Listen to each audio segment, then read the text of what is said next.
जय हिंद सभी प्यारे बच्चों को। मैं स्वाति तोमर स्वागत करती हूँ Hindi by Swati ma'am YouTube channel पर। आज आपका प्रैक्टिस सेट 13 है और 14 प्रैक्टिस सेट होते ही आपकी डेली मैराथन चलेगी। वो आप कमेंट करके बताओगे कि लाइव चाहिए या रिकॉर्डेड चाहिए, ये आपको कमेंट करके बताना है। तो प्रैक्टिस सेट 13 14 14 प्रैक्टिस सेट आपके हो जाएंगे और 14 की 15 से गुणा कर लेना भाई। ठीक है, आपके टोटल क्वेश्चन हो जाएंगे। फिर मैं आपके जैसे बेटा एक वाक्य शुद्धि की मैराथन हो जाएगी, एक आपकी रचनाओं की मैराथन हो जाएगी, एक आपकी शब्दावली शब्दावली मतलब मुहावरे विलोम शब्द पर्यायवाची इनकी मैराथन हो जाएगी और एक मैराथन हो जाएगी आपकी गद्यांश की।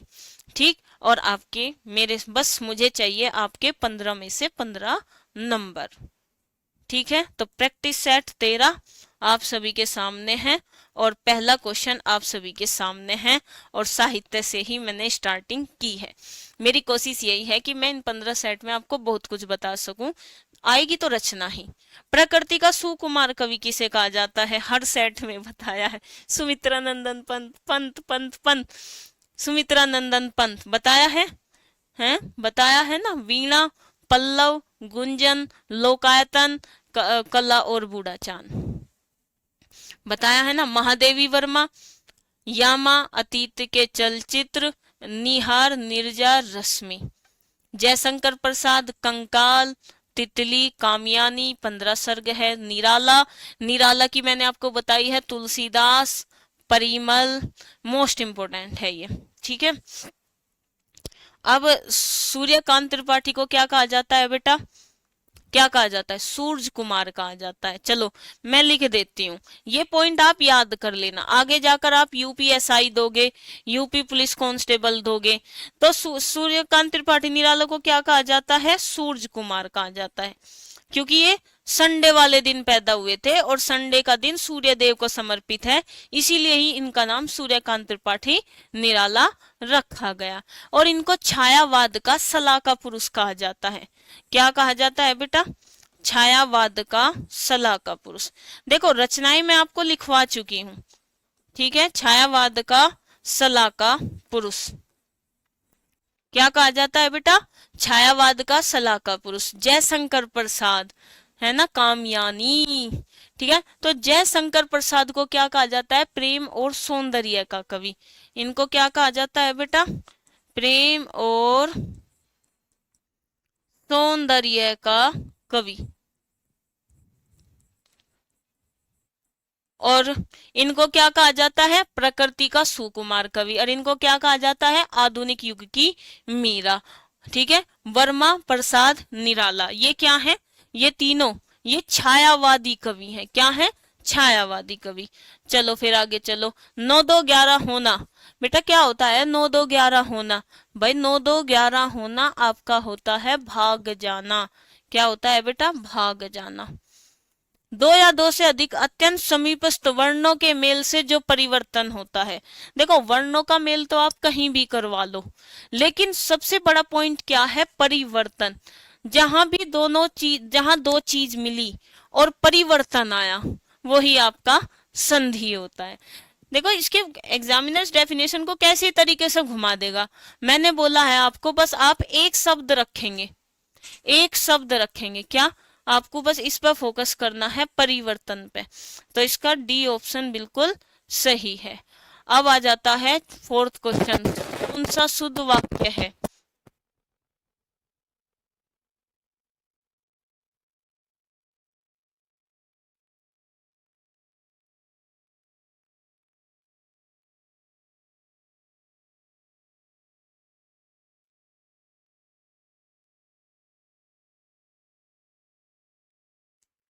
ठीक है भाई, तो शुद्ध वाक्य देखो, ये कल के प्रैक्टिस सेट में बताया था, अनेकों नहीं होता, मजदूरों को अनेक काम है, मजदूरों को अनेक काम है। भाई मुझे तो ए और सी डी में कोई चेंजेस ही नजर नहीं आ रहे, बताओ। मजदूरों को अनेक काम है, हाँ यहाँ बिंदी लगा दी है ना, तो डी ऑप्शन आपका बिल्कुल सही है। अपने जीवन पर स्वयं लिखी कथा, आत्मकथा होती है बेटा, आत्मकथा। संस्मरण, रेखा चित्र, जिन्हें आप रेखाओं में, जिन कहानियों को आप रेखाओं में दिखा सको, चित्र में दिखा सको, उन्हें रेखा चित्र कहते हैं। जैसे अतीत के चलचित्र, अतीत के चल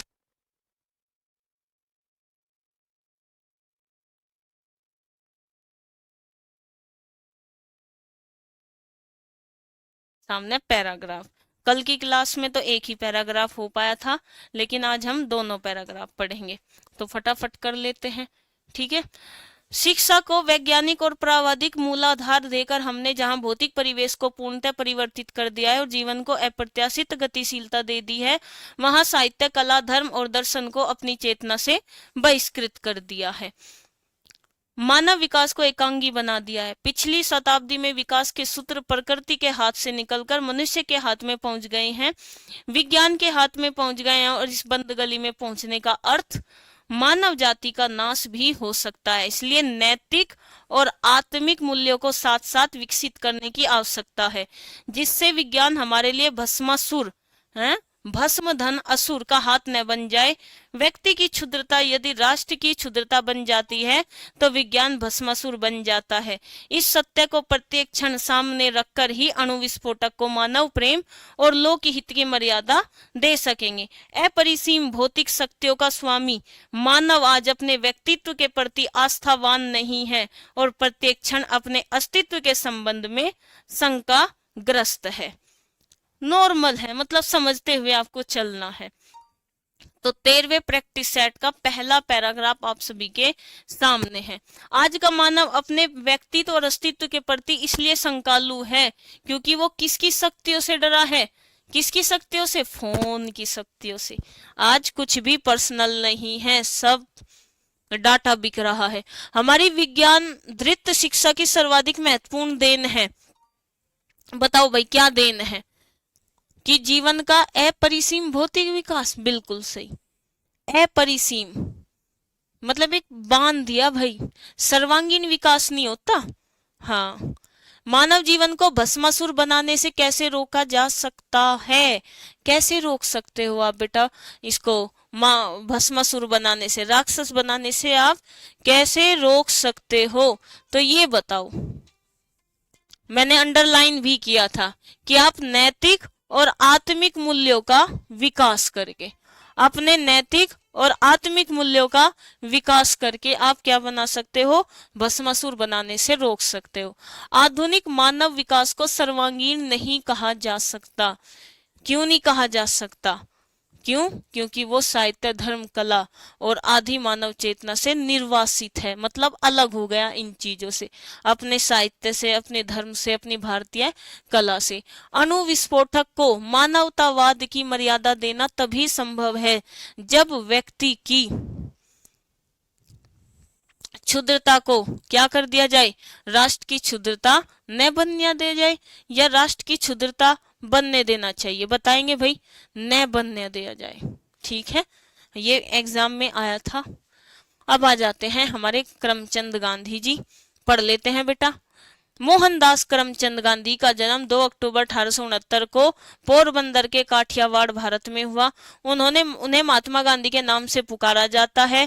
पढ़ाई लंदन, इंग्लैंड से पूरी हुई। 1893 में वे दक्षिण अफ्रीका चले गए। 20 वर्ष तक भारतीयों के खिलाफ रंगभेद कानून का विरोध करते रहे। सत्याग्रह या अहिंसक सविनय अवज्ञा के जरिए प्रदर्शित करने के अगुआ के रूप में वे स्वयं के लिए एक बड़े राजनीतिक और आध्यात्मिक नेता बन गए। किससे बने? सविनय अवज्ञा आंदोलन से।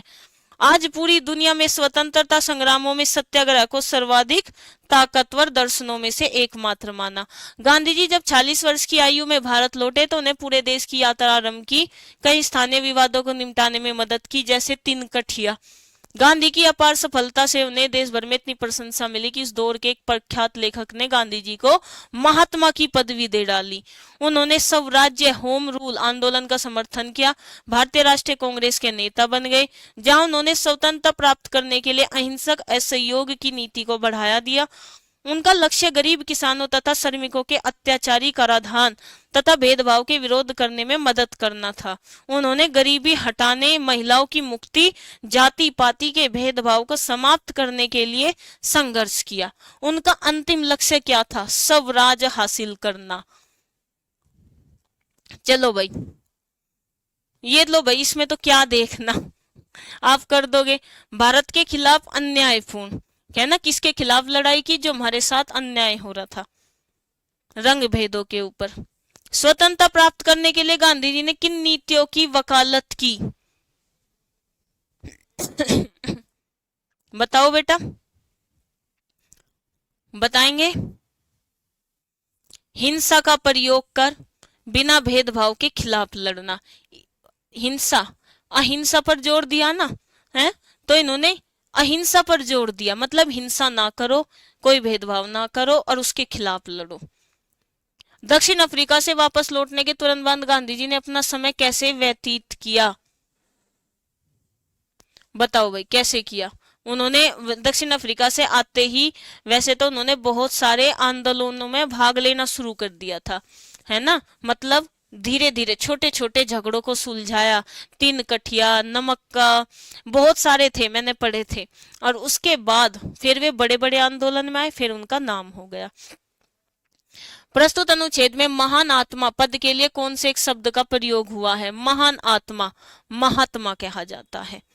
नेक्स्ट, महात्मा गांधी किसके अग्रगामी थे? पढ़ना ही नहीं, सत्याग्रह, उन्हीं की तो देन थी बेटा ये।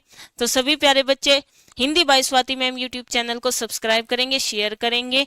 कोई भी डाउट हो तो इंस्टाग्राम पर आप मुझे मैसेज कर सकते हो, हिंदी बाय स्वाति मैम।